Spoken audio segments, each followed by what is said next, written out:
Session 2 of this Nutrition in SMA workshop will be around a particular aspect important and relevant for nutrition, which is swallowing. We will do that, and I'm happy to welcome Dr. Tina Wong. She's going to be the moderator for this session. Tina is a physical therapist and the director of the Outcome and Research Development Center at Stanford University. And so with saying that, Tina, the floor is yours.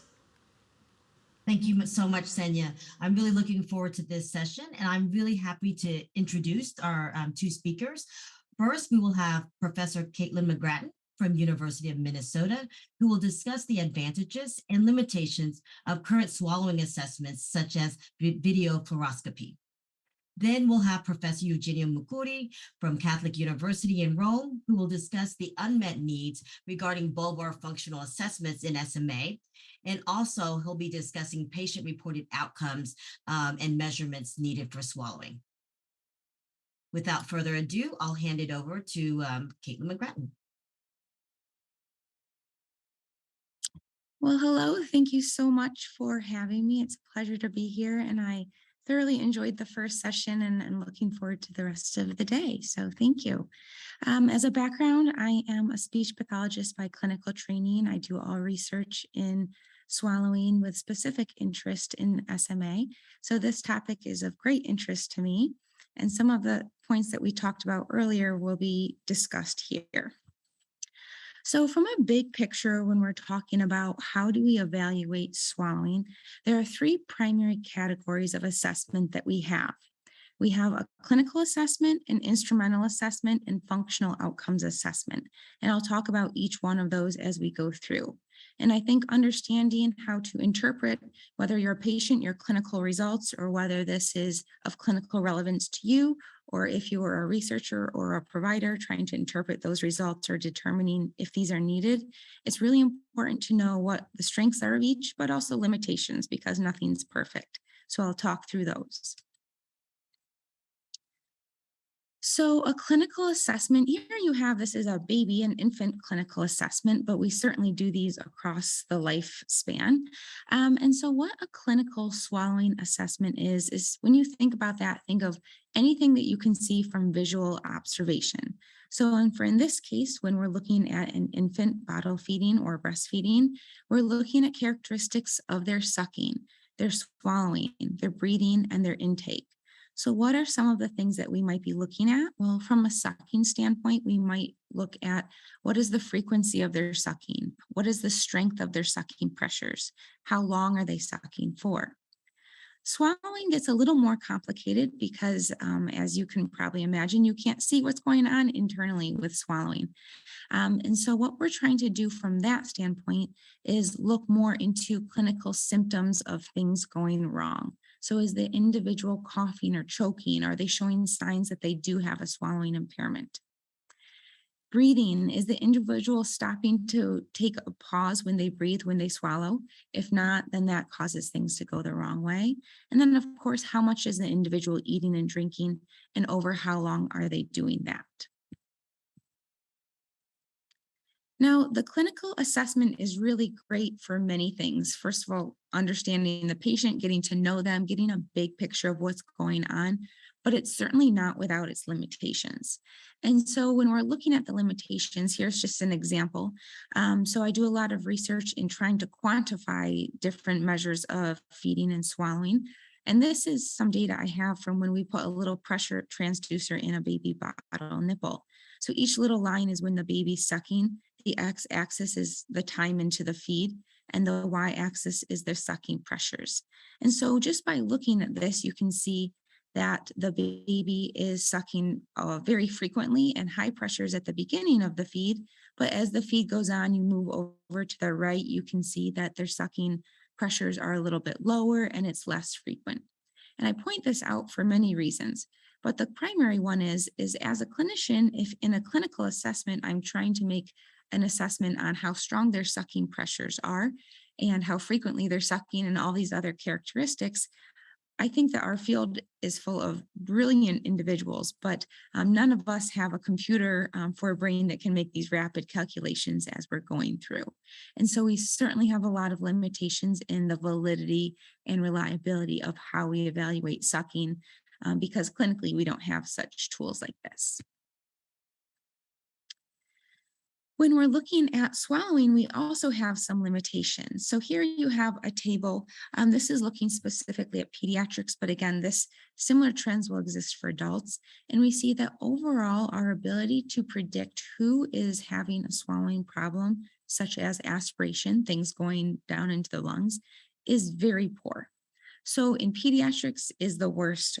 We're up to about 100% incidence of silent aspiration. So your ability to detect a patient who has things going the wrong way just by looking at them is pretty much impossible. You can't do that. So from that standpoint, we're quite limited. As the individual gets older, our ability to detect aspiration based on clinical presentation, such as a cough, improves drastically, but it still has a lot of limitations. And what we know that's of interest to the discussion today is that when we have any type of neurologic disorder, then the incidence of silent aspiration increases across the lifespan. So certainly the ability to determine if somebody's having a problem by this clinical exam is limited. And just to further complicate things, as if it wasn't complicated enough, we have some new data coming out. Again, this is in infants, but showing that even in healthy term infants, they sometimes do cough during feeds. So knowing what to make of if a baby or an adult coughs during a clinical assessment is quite difficult. Traditionally, we would watch and say, oh, if you cough, then we should maybe do a more invasive assessment or we need to modify your diet in some way. Well, what this is indicating is that maybe that's not necessarily accurate, and we need to take a bigger look at what's going on in real life with healthy individuals as well. So that was the clinical assessment. Let's now talk about this second assessment, and that's an instrumental assessment. So here, these are the two primary assessments we'll be talking about today. There are certainly others, but these are the big key players in the field. On the left, you have a video fluoroscopic swallow study, and on the right, you have a fiber optic endoscopic evaluation of swallow, also known as FEES. And the primary difference between these, the one on the left is an X-ray, as you can see, of an individual eating and drinking. And the one on the right is a picture obtained by putting a camera down somebody's nose, as you can see in this image below, and taking a look at their throat while they're swallowing. So let's dive into these a little bit more.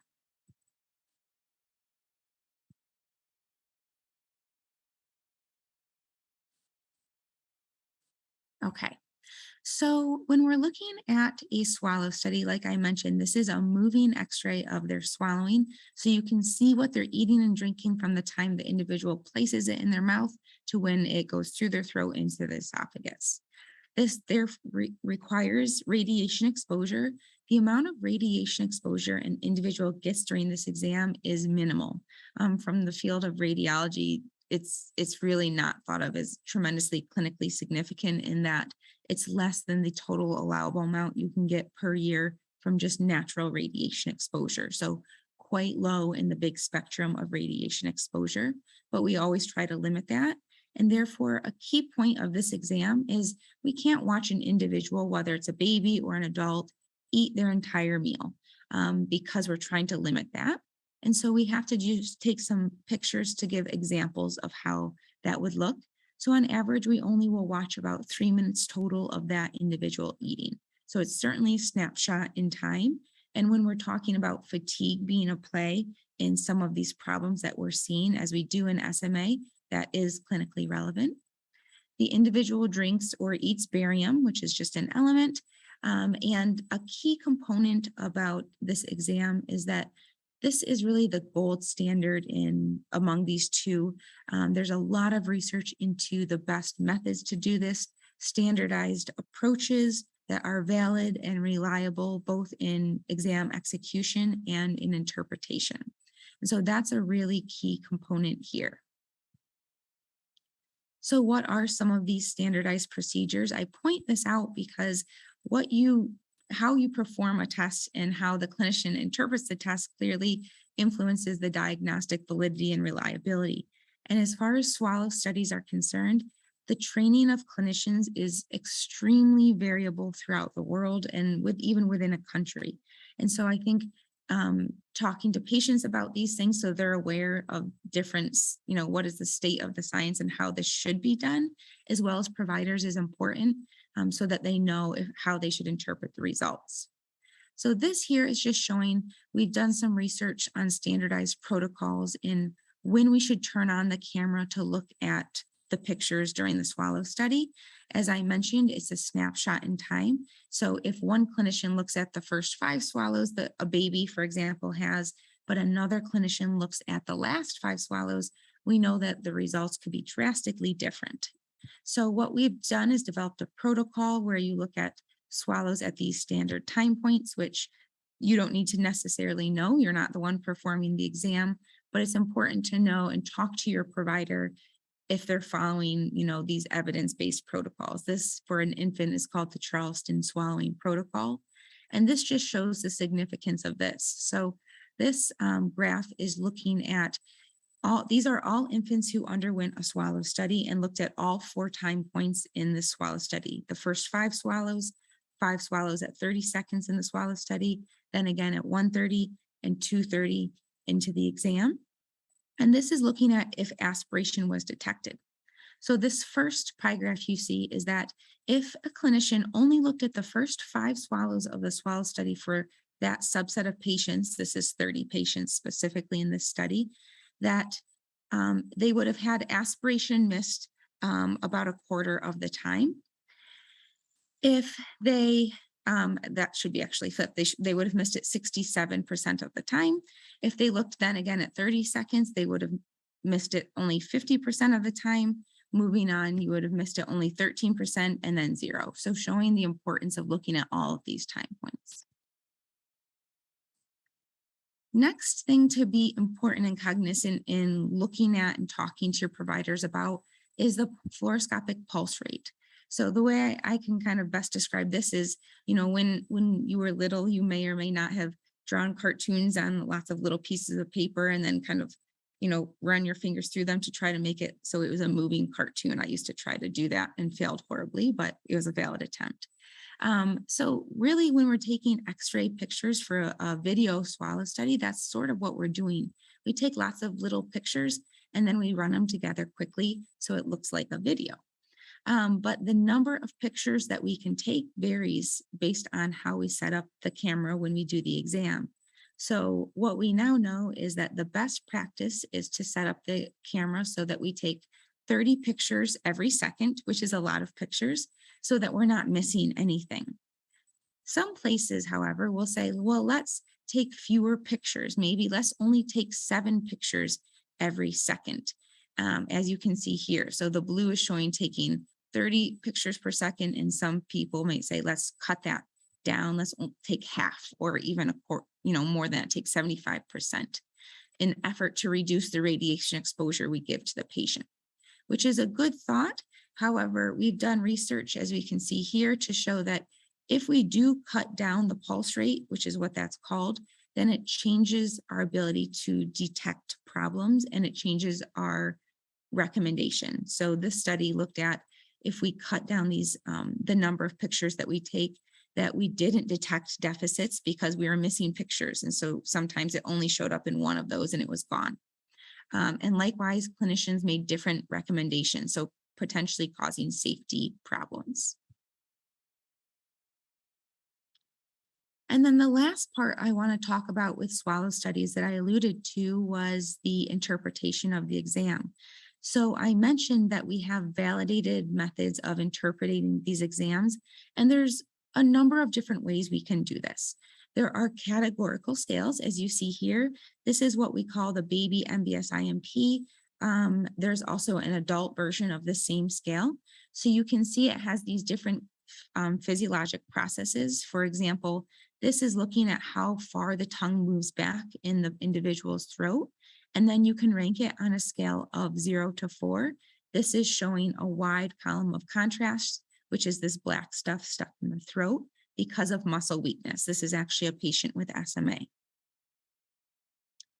And then we have other exams that are also validated. This is more of an objective continuous scale approach, where in this special software program, you can outline how far the tongue moves back and how much is left in the throat. It gives you a number for that, and then you kind of know that based on severity. So moving on to the next assessment, we just talked about all swallow studies, which again is really this gold standard of assessment. The other one that is kind of a runner up to that is called the FEES exam, fiber optic endoscopy. And again, this is where you put a camera down the individual's nose and you have them eat and drink. The perk of this is you can use normal foods. You don't have to drink barium contrast, which is preferable. It's more naturalistic. The big con of this is that it's uncomfortable. No one likes to have a camera stuck down their nose while they're eating and drinking. So certain patients will not tolerate this and will certainly not want to eat and drink when that camera is down their nose. Other individuals are completely fine with it. Another limitation, as you can see here, is that when the individual goes to swallow right there, there's what we call a whiteout, which we can't see anything at all, which is, arguably the most important part of the swallow that we want to be seeing is what's happening during the actual swallow. So that's a really big limitation because we can't see, for example, if the individual aspirates, it goes down into the lungs during that time. And from a research perspective, I would say the biggest limitation here is that there's no standardized or validated metrics in assessing this. And so it's really each clinician is quite variable in how they do it and questionable reliability issues there. So now what I want to do is talk about how this can look in a clinical case using a swallow study. And in the next session, we'll be talking more about kind of this approach that I'm going to be using here as an example as far as what we're trying to do in the United States for standards of care. So this is a patient that was identified as having SMA on newborn screen. And at the time they were taking full oral intake, they were taking with a slow flow nipple, so no issues. And parents reported some congestion with feeds. We did a baseline swallow study that you see here. And overall, we didn't see any profound deficits, just mild deficit here that you can see in the opening of the upper portion of the esophagus, which is really clinically relevant for SMA because this is typically the problem that if patients don't get treatment, that will lead to profound deficits. The esophagus doesn't open, food and liquid can't pass into the stomach, and therefore patients can't eat, they can't swallow saliva. So early on, this is a patient, again, 2 weeks old. We're already starting to see signs of impairment in this, though they're eating everything fine and they're not really symptomatic. They were detected on newborn screen. They received disease-modifying therapy within 2 days of that swallow study. We did follow-up swallow studies every 2 to 3 months as possible based on clinic visits thereafter. And you can see our last one at 11 months. This patient is still taking full oral intake. They had had some weight gain issues in the interim, but that had all resolved. They still have this problem with the opening of their esophagus, but they've received disease-modifying therapy, so it hasn't progressed and it's stable. It's not causing functional impairments. And I point this out again, we'll talk more into this in the next session, but this is a tremendous change and this need to monitor very closely is really, really important because those changes can occur so quickly and cause issues. This swallow study actually allowed us to get insurance approval for the patient to have disease-modifying therapy much quicker than we typically get because we saw this problem and said, hey, look, if we don't act on this soon, this could be a really big issue. So we need to move really, really quickly. So this has been helpful for getting insurance to move along with therapeutics. And just to wrap up, the last outcomes that are functional outcome assessments, these patient-reported outcomes. And I know in the next talk, we'll be diving into that a lot more, so I won't dive into many details here. But here's just an example. This is one of the oral intake scales that is available. There's certainly many, and we'll talk about an SMA specific one next, which is great. But this categorizes patients on if they're eating and drinking, what kind of modifications they need, which is wonderful. Patient-reported outcomes are critical in that they're capturing what is of clinical relevance to the patient, or that's the goal. But I think there's one caveat, is that these are important to merge with clinical assessments. And the reason for that is that sometimes there's some bias and some unknown deficits based on these. So for example, very frequently, we'll have patients respond to questions such as, it's difficult to find foods that I both like and eat. And they'll say, I strongly disagree. I don't have issues. For example, in the type 3 patients I see in clinic, they say, no, we're fine. I'm not having issues.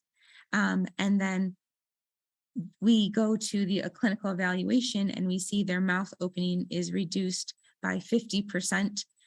They can't, when we are looking at what they eat and I'm trying to offer different options, the individual says, well, no, I don't eat meat. I can't eat tough breads.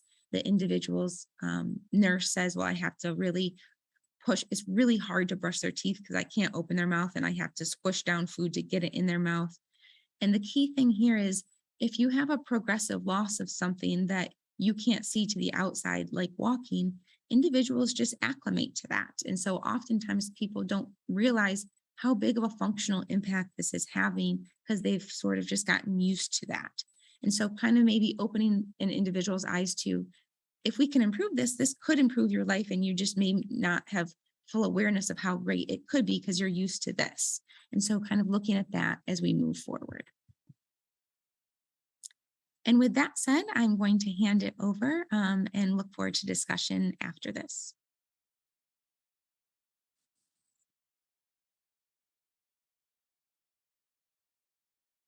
Great. Thank you so much. Next, we'll have Dr. Eugenio Mukuri to talk about some of the SMA newborn screen and outcome measures for bulbar assessments and swallowing.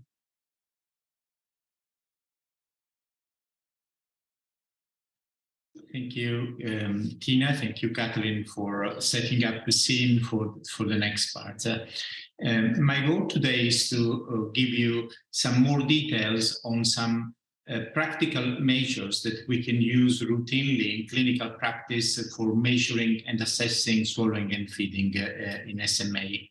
Kathleen has already done a fantastic job to set up the scene and to highlight a lot of important points, how safe swallowing is one of the most important aspects to consider in SMA. This is important because bulbar dysfunction, we know, can result in aspiration. We have seen how many aspirations we are missing on examination that are not performed properly.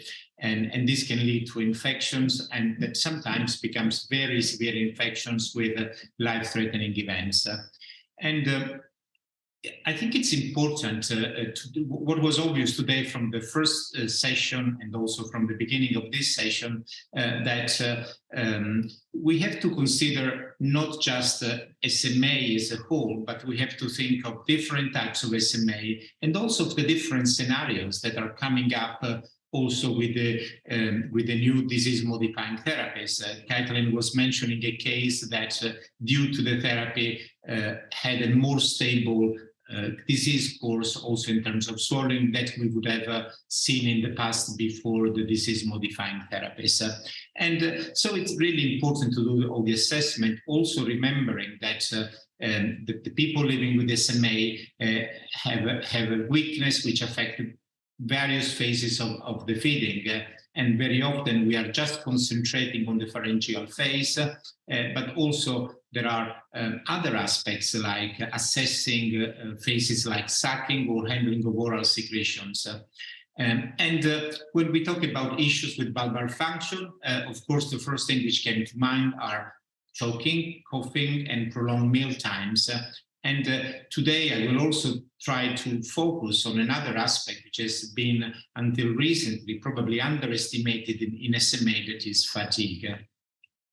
We will start from the observations that we have in natural history, because we cannot understand also the impact of the new disease-modifying therapies unless we have an idea of how was swallowing function in patients who were not treated until a few years ago. So we will start also today what we will also discuss what is the typical natural history of SMA in relation to swallowing, also in different subtypes of SMA.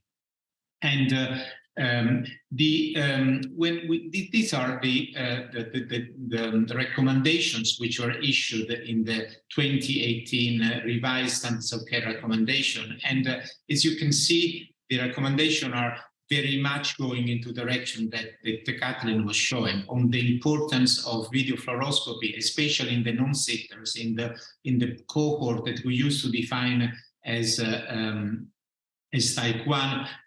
It was important to have a video fluoroscopy soon after diagnosis, and whenever there were clinical signs which were suggestive of dysphagia. And I will not go through all of this. These are all published, and many of you know this very well. And there were also a number of other issues which are more related to nutrition, which have also been mentioned in the first session: the importance of checking vitamin D and body composition and bone density, and the nutrition analysis of food records and feeding regimen, other than measuring the children and so on. These are all things which have been treated in the previous version, in the first part.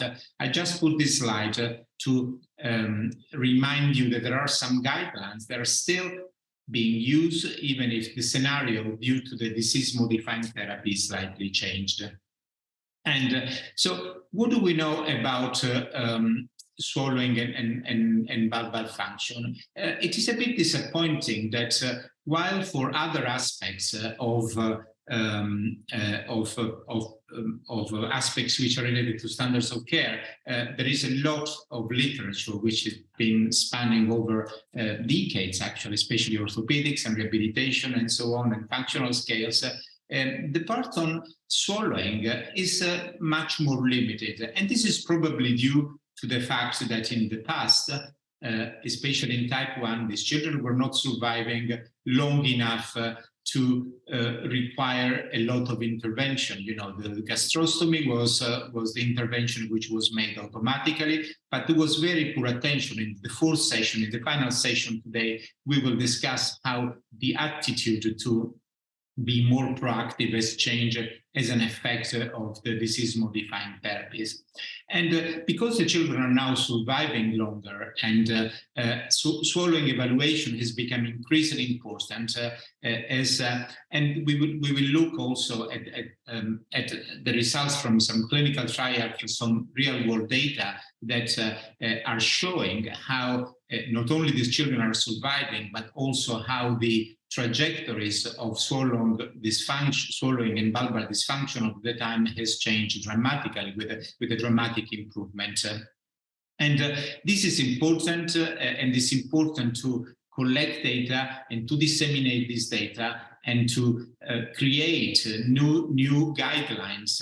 At the moment, we are focusing on understanding what is what are the new patterns of trajectories of swallowing following the new disease trajectories, but soon we will have to create new guidelines that will be critical to optimize the patient's outcomes. And this comes to the point that even if things have improved, even if today with disease-modifying therapies we have a much better swallowing function than in the past, especially for the children who are treated very, very early, there are still a number of patients who will develop swallowing abnormalities, and this has to be monitored and assessed consistently and systematically in clinics. However, as it has been mentioned before, there are still not many specific functional tools available. While we know that the gold standard, the video fluoroscopy, and the systematic assessment by speech therapists, there are not a lot of tools that have been specifically devised for assessing swallowing in SMA, especially considering the new phenotypes that we see emerging with the new disease-modifying therapies. So where we are, standards of care suggest that we should perform, that we must perform regular assessment from speech therapists as part of multidisciplinary team. When we talk to families, when we go outside tertiary care, this is not always, tertiary care centers, this is not always possible in all patients, in all visits, in all centers. And sometimes, or often in many centers, especially after the implementation of the disease-modifying therapy, only people who have obvious signs or who are thought to be a higher risk for presenting clinical signs have regular structural assessment. This is not what it should be, but this is the reality in many clinical settings. And this is from an excellent review which was published last year by Kathleen. This is a review of what has been considered as assessment of bulbar function in clinical trials. And you can see that the methods of assessment were really not very specific for swallowing. You know, there were a very vague indication, like the Heine gives an idea on one item whether the child has no suck and swallow, poor suck and swallow, good suck and swallow, is a very easy and very easy but very simple, too simple classification. And also in other studies, they were just mentioned whether the children had swallowing or feeding difficulties or not, without giving any specific criteria on how to assess them, on how to classify them. And this is what happened in all the clinical trials so far. And only recently, some clinical trial has started looking at a combination of feeding, nutrition, and ability to thrive as one measure which had a combination of three aspects: maintaining a weight greater than the third percentile, feeding exclusively by mouth, and defined not receiving nutrition through a feeding tube or other non-oral methods, and the ability to tolerate thin liquids. Even if this was not done, there was no indication of what the formal clinical swallowing assessment was to be. This was an improvement compared to the previous studies, compared to the previous clinical trials, but it was still not very detailed, and was lumping three elements which are very much integrated with each other, but should also be assessed separately, because not necessarily the three will go together. So what are the bottlenecks of having a tool in clinical practice is that many of these tools are not always appropriate in the real world setting. We heard from Kathleen how amazing is the video fluoroscopy if performed with the right number of frames and so on. This is not always available, however. And also when we use clinical tools to investigate swallowing in infants with SMA, these were often not developed to be used in newborns or very young infants. And the clinicians make an effort to record the information. I mean, I know that most clinicians, probably the great majority of the clinicians who know about SMA, will collect information if there are choking episodes with liquid solids, semi-solids, and so on. But this is not done in a structured and systematic way. So if you want to have to build a natural history of what's going on, this is not collected structurally. And also, as I was mentioned earlier, fatigue, which is a major issue in SMA, is not always captured in these tools. And I was very impressed by the slides shown in the previous talk, showing how at different times you can capture a number of aspirations, a different number of aspirations, which becomes more obvious with increasing time. So in order to have an easy tool which could be used in a clinical setting, also in countries or in centers where video fluoroscopy or speech therapies are not easily available.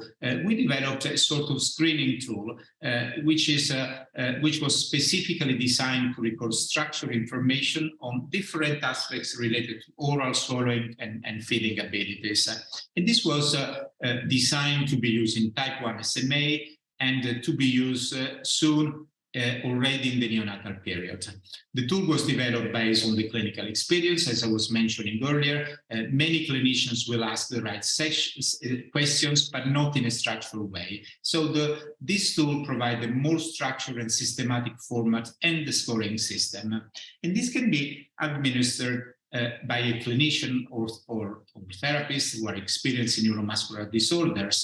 Again, I think I will highlight this a few times. This is not replacing the speech assessment. This is still the gold standard. This is what we should aim to. That's what we must do. But this scale came from the need that we heard from several centers of having something which would at least give a first screening where facilities with speech therapy and video fluoroscopy were limited, and children needed to be screened with something more general like this. And the ORSAT consists of two parts, and the first part is a checklist. The checklist covers 12 items that are assessing swallowing and oral scales that were thought to be relevant for type 1 SMA, and also developmentally appropriate for infant since birth. And you can see in the first part of the figure that you have some gray areas, which are the aspects that are not relevant for very young infants. For example, children between 0 and 5 months will not be able to swallow semi-solids or solids. So the scale shows what are the items which are more appropriate at different ages after birth. And the responses are, the elements, as you can see, are very much what we use in clinical practice. If there is the need for intervention, like thickening food or positioning, if there is cough or signs of stagnation during meal, and this is yes or no, there are or there are not able to swallow without tiring, and this is something where we had a lot of attention. If the child was able to complete a meal, the duration of the main meal, the need for suctioning, and then we added two items which probably we would not add today, but this was done at the time when we had the results of the first disease-modifying therapies, and we were so excited to see some children with type 1 SMA speaking that we had not seen in the past, that we thought we should measure it. But this is still only partly relevant to the rest of the checklist. As some items are age-dependent, the number of items and therefore the maximal score increase with increasing age, and we will see this in a moment. And we also have a scale which is not too dissimilar from the ones that in parallel has been developed by Great Ormond Street, modifying the voice, where we want to measure whether there is no impairment, mild impairment, moderate impairment, or severe. This was loosely based on the criteria used by the Ashenomes, which is a very well established and an excellent scale used by speech therapists. And this was simplified also taking into account that some of the Ashenomes activities could only be assessed by speech therapists, and some others were not particularly relevant for very young children. So we simplified the scale to have a measure of the level of impairment. So this tool was validated in a population. As I said, the questions are the one that we used to ask clinically, so we had this information on file, and we also look not only at the distribution of the findings in the whole cohort of type 1 SMA that were all untreated, but also we classify them according to the ones who had a very early onset in the neonatal period with some signs in the neonatal period that we label 1.1, the more typical 1.5, and the ones who achieve head control, which are the 1.9. And this new tool, the questions were looked at different times in 3, 6, 9, 12, 18, and 24 months. We saw that all the children with type 1 SMA in this age group show a significant difference with a marked deterioration.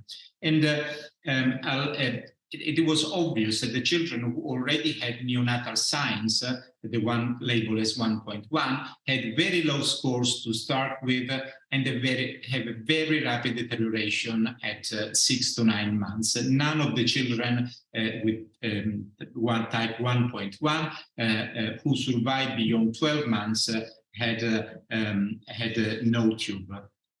And these are the more typical 1.5, and you can see that the scores are more variable. Some scores are higher than the one, most of scores are higher than the 1.1, but still you can see a decline which is very rapid in the one with the lower scores and can be more variable in the others. But again, only one was able to be fed by mouth after the age of 12 months. And the 1.9 have a better outcome. These children did not show an improvement, but showed a maturation according to their age and to the development. The three colors reflect the total score that can be achieved on the scale. So we had better results in 1.9. So the reason I wanted to show you the scale is that because we know that there are very small tools, we need at the time when, especially at the time when we had the new therapies, we need to have some tools which are specifically designed to collect this information. Again, I think I've said this too many times, but this is not meant to replace all the assessment which must be done, but can be used also in between the assessments, even in the centers where the video fluoroscopy and speech assessment are performed quite regularly, but not at each visit, to keep a record and to maintain longitudinal assessments even every 3 months. And this again can be used in the centers at least to identify the children who have a higher risk of developing swallowing problems that would prompt to a referral to the speech therapy. And in the next session, we will have the opportunity also to see how the scale has been used in children who have been treated with disease-modifying therapies. So the preliminary results indicate that the scale can be used, is sensitive to change, can capture the changes over time, and these trajectories will be very useful at the time when we will have to compare the results of the children treated with a new disease-modifying therapies. And I think this is my last slide. Thank you. Thank you so much, Dr. Mukhudi and Dr. McGrattan. I think that was a fantastic overview of very specific research tools and assessments that give varies in regards to bulbar and swallowing, as well as a general overview. I think one of the first questions that we had was related to feasibility. Dr. Mukhudi presented the ORSAT and assessments that's not meant to replace swallowing, but looking at this new patient population, what would be a recommendation for bulbar swallowing in the clinic that you would consider feasible for both infants as well as older children with chronic SMA or even adults? I think we still don't know exactly how much the new disease therapies are going to modify swallowing. We do know that children are doing better.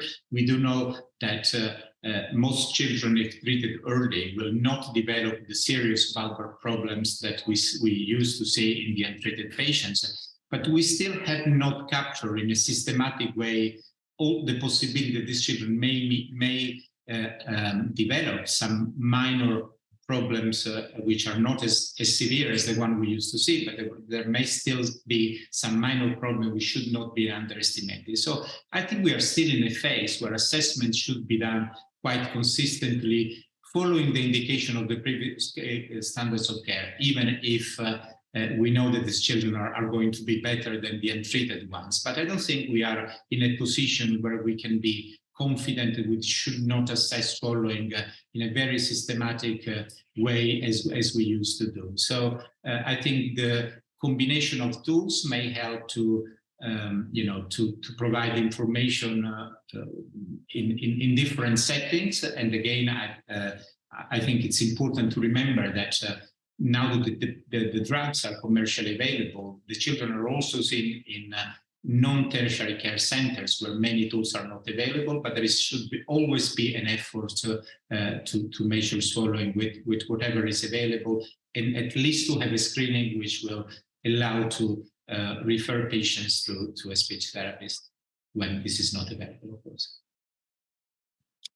And I think to kind of jump on top of that same concept is the key to managing dysphagia isn't just based on the x-ray or the symptom, it's the combination of both of those. And that's the main thing we know. Dysphagia is a clinical complaint, regardless of if you see aspiration on a swallow study or not.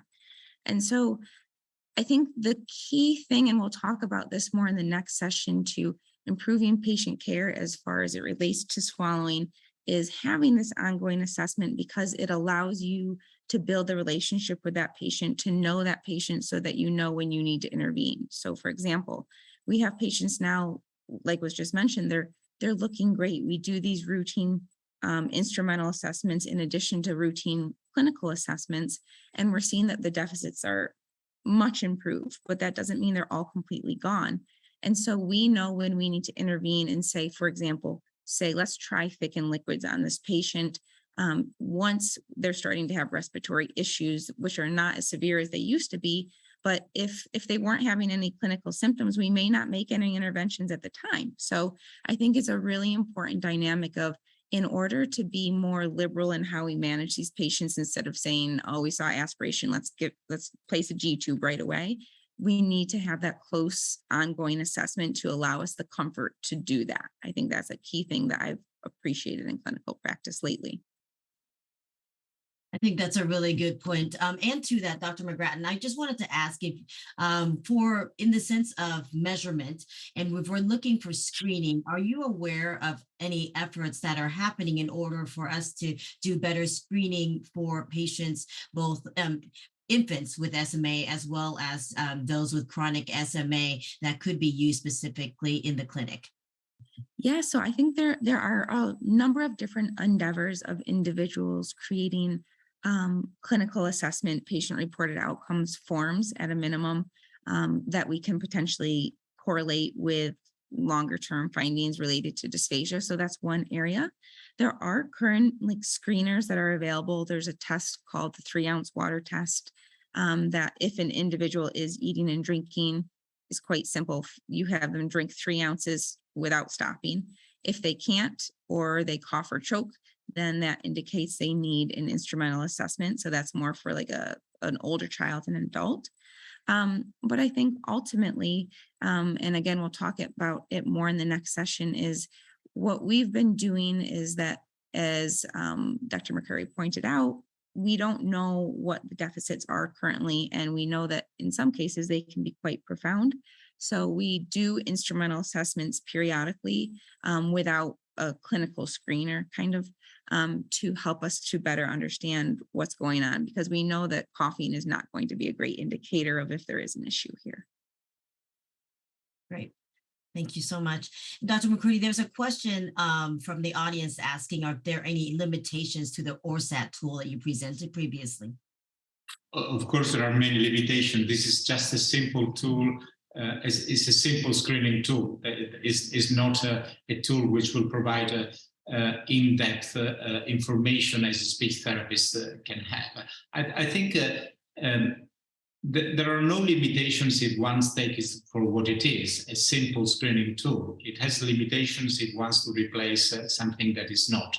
But in our clinical practice, also in older patients, has done its job of being sensitive to change and assessing also aspects of fatigue, which were probably the most frequent, even in children who did not have obvious signs of swallowing problems, and they were able to be fed by mouth normally. Fatigue was very, very present. So I think the OSAT does a good job in being a first screening, and of course has all the limitation that a screening tool has. One thing I want to point out that kind of struck me when we were talking about this and listening to the talk was, I think we talk a lot about assessment, which is really, really important. But based on the first session, I think it highlights another need and role for instrumental and these clinical assessments is to identify like treatment of standing dysphagia when we know it exists. And those patients, I think, often get forgotten. And so a key part in a swallow study that I think most people don't think about is it identifies the muscle groups that have impairments so that we can then target treatments and see if those treatments are working. So for example, if I have a patient right now that's 12 years old, they've had a G-tube since they were 2, they take minimal by mouth, and they sort of said, we don't need swallow studies anymore. We know she has profound deficits. And I said, well, I'm not doing this to say yes or no, she has deficits. I want to know what muscles are impaired so we know what muscles we need to rehabilitate now that you're stable, and we can ideally potentially gain some improvement in eating, or at least try some different therapeutics. So you wouldn't start physical therapy without knowing what muscles you're targeting. And it's the same thing for swallowing. And to that point, Dr. McGrattan, there was a question from the audience that mentioned that the upper esophageal cannot open while swallowing. And the question was why? And shouldn't it be the inverse, as the upper esophageal muscle is a voluntary muscle? That's a really great question. I want to speak to whoever asked that, because it sounds like we could have good conversation. So what we've, the research we found is that UES, the upper esophageal sphincter, isn't opening it. And the reason I can tell you from like the basics on how it works standpoint, we haven't necessarily done the study to demonstrate this concept, but the way that the esophagus opens when you swallow is a 2-part action. First, you have that involuntary relaxation that when you initiate a pharyngeal swallow, brainstem triggers vagus nerve to say, just relax, and it relaxes the sphincter component. But we know the around that is a really tight band of muscle that's connected to the larynx. When you swallow, your larynx moves up and forward, kind of tucks under your chin so things don't go the wrong way.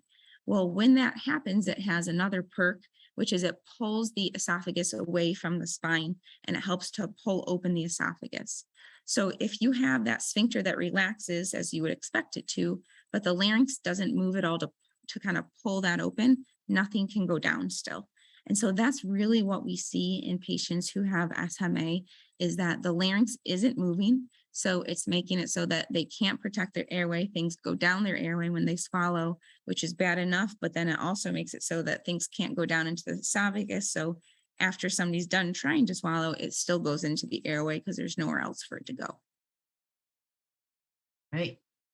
Thank you. May I ask, may I take advantage of asking a question? Please. During one, I wouldn't say recent, some time ago, we had an advisory board when I asked Kathleen if there was a way of measuring objectively fatigue in these children, because of course, as it was reported earlier, we cannot run radiations on video fluoroscopy for the duration of a long meal. And in the children who may develop problems only in the very last part of the meal, this may be missed on video fluoroscopy. So I was very happy of your response, and I think it should be shared with the others. So I will ask you again the same question for a larger audience. So you're saying, how would we measure the fatigue? Yeah, if there are other ways of measuring fatigue, yes. Sure. Now I just got to make sure I respond the best way that I did before, which is always a question. So I think, like we said, in fluoroscopy, we have these standard time points we can evaluate. We can also, in fairness, if we're looking at fluoroscopy, have the patient eat beforehand and then just turn on fluoro at the end and look that way. But clinically, what I often do is I'll record how long that they're eating. And I have like Google form that I'll set up where parents can do that at home as well to take advantage of that. And as I mentioned, some of those pictures in the PowerPoint presentation showed of the baby sucking. There are new technologies that are coming available where we can measure things such as sucking pressures throughout the course of a feed. So we can capture this because that can actually pick up fasciculations and things like that as well. Great. Thank you. That's terrific. We also had another question in regards to feeding. There's a question from the audience asking, how important is mouth feeding in regards to future speech development? Sure, I can take that. So the answer is no one knows for sure. Certainly, you're using the reason speech pathologists typically treat dysphagia is because of that overlap between the muscle groups and the respiratory system. I think everyone's kind of general thought is that eating certainly helps facilitate those neuromuscular patterns. However, there's plenty of individuals who never eat by mouth for many different reasons that don't include neuromuscular disorders that will go on to have completely normal speech development. So I guess my short answer would be is that you can certainly establish normal verbal communication without oral intake, without feeding. Typically, when we see it with neuromuscular disorders, it's because the problem is from the neurologic perspective and muscular problem that are overlapping for communication.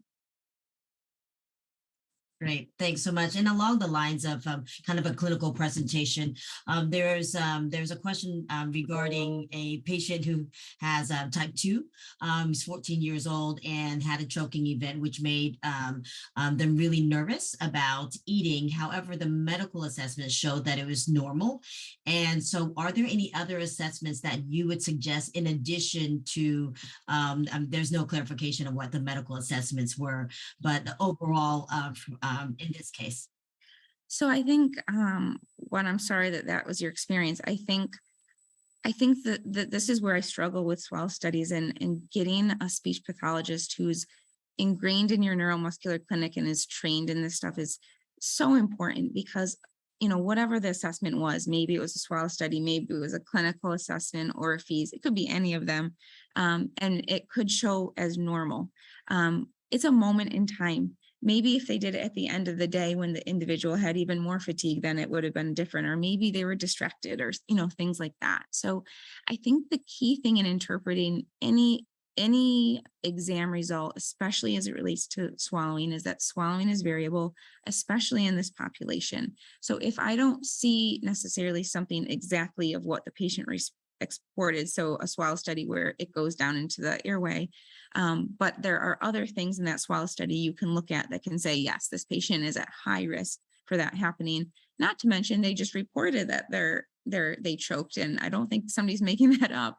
So let's just kind of put 1 and 2 together. I think that's where it's really dysphagia is. It would be much more simple field, and my day would probably be easier if it was very much based on a single diagnostic test. But unfortunately, it's putting all of the pieces of the puzzle together and then making the best recommendation for that. So I think that in that case, doing a swallow study, if that was the test, would be helpful. Looking beyond just penetration and aspiration would be key in using some of these standardized outcomes that I kind of reported on. There's special trainings for clinicians to get if they haven't done that. And then looking at it in the context of the entire patient is really, really important. Yeah, Caitlin, I can totally relate to that as a PT when someone asks, what outcome should we use for this?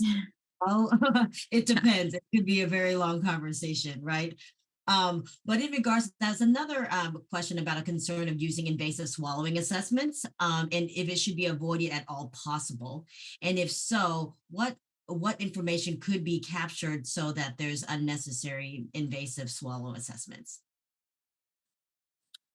Well, I think that the ORSAT and tools like that are an amazing way to do that when you're trying to not use the invasive measures if for whatever, I think it's a great supplement, but also if you're at a site where you don't have more instrumental assessments or you're trying to limit it for whatever reason, this is why these clinical tools are great supplements as well.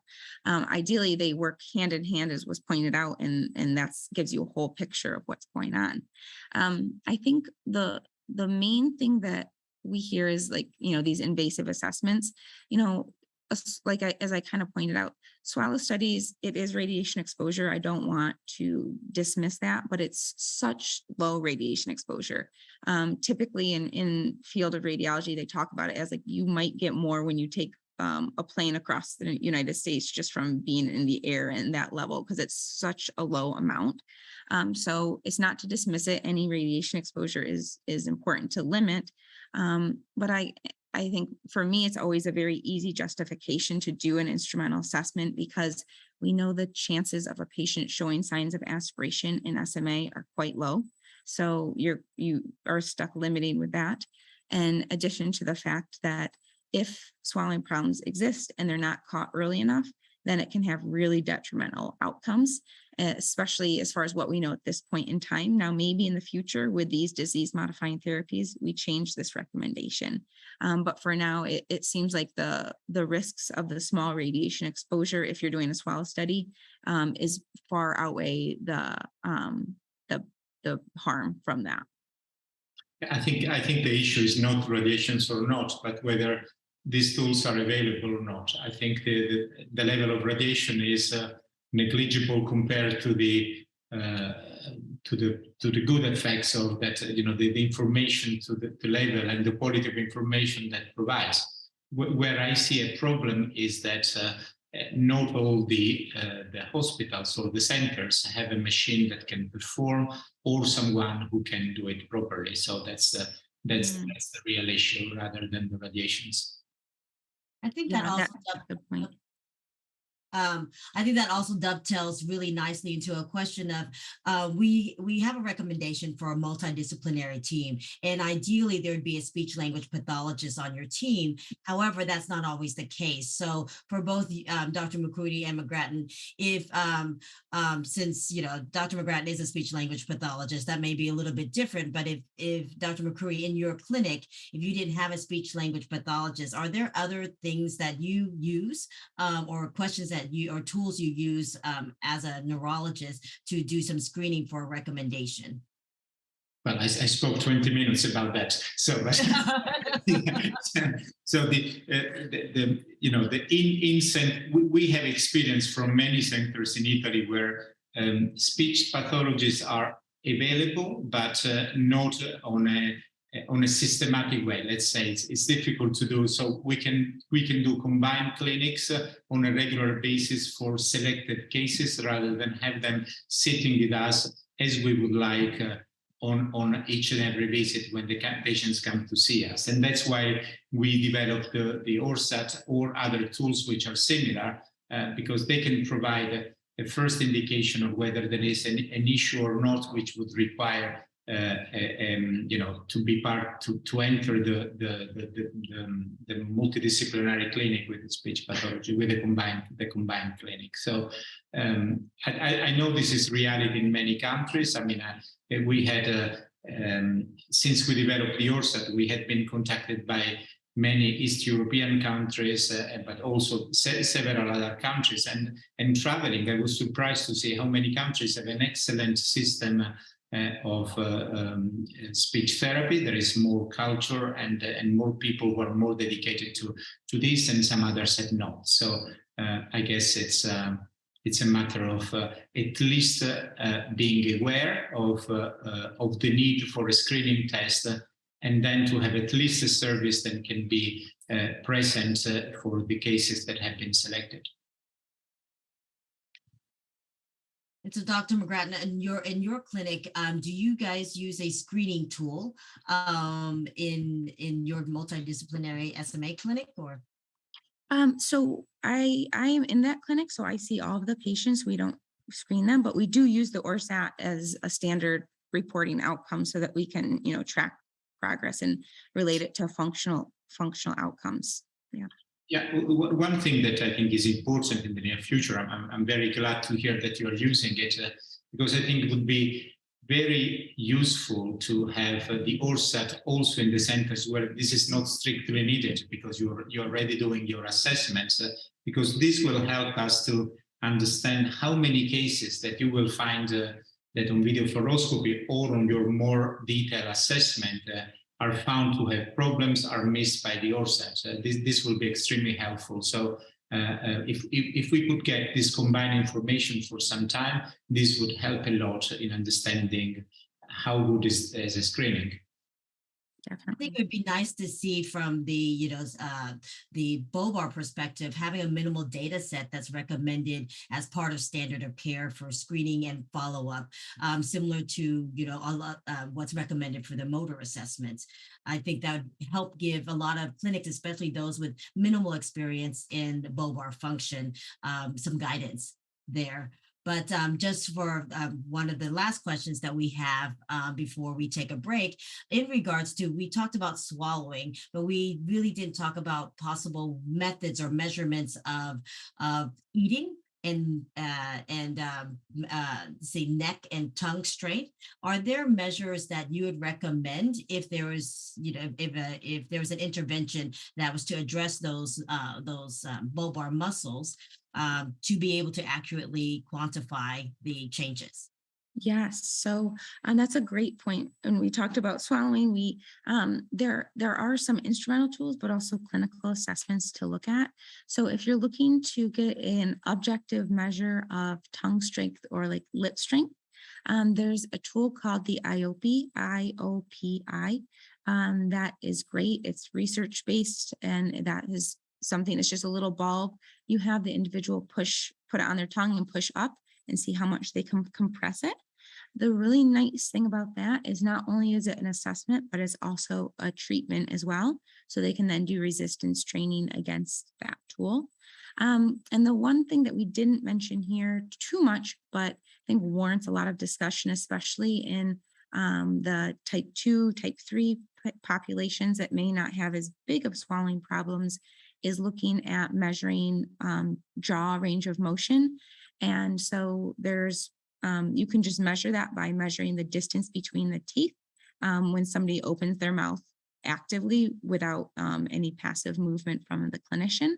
But there's also different tools that you can purchase, such as the TheraBite or the AuraStretch, that will measure that. And then you can also stretch the jaw using that, because we know that's a huge problem for chewing, for communication, for oral hygiene, and most importantly, from an insurance perspective, the way I justify it is for intubation.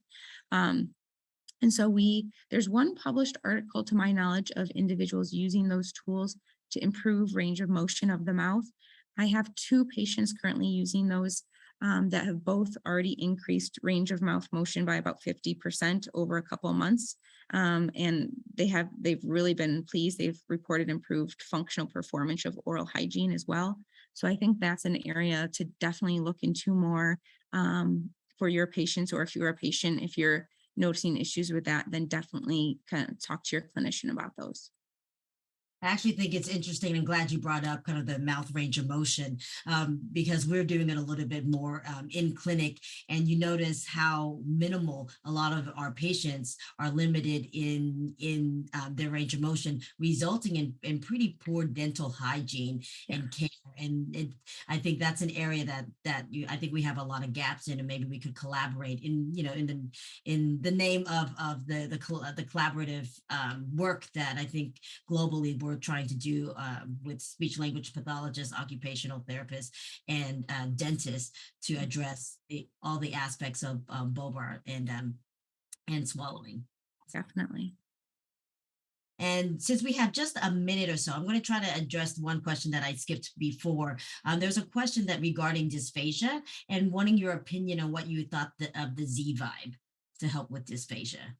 Sure. So just as a background, the Z-Vibe is, it looks sort of like a little pen that has a silicone end, and it vibrates just high frequency light vibration. Some clinicians will use this to improve like tactile stimulation. I guess I'll report from like the research hat. There's no evidence that I've ever seen to support the use of that for feeding and swallowing I actually don't know that I've seen any in any population, but I certainly haven't seen any in SMA. Now, from a clinical side, that doesn't necessarily mean that there's no potential it could work. It just, there's not a lot of people that do research in this area. So I guess from a theory standpoint, I've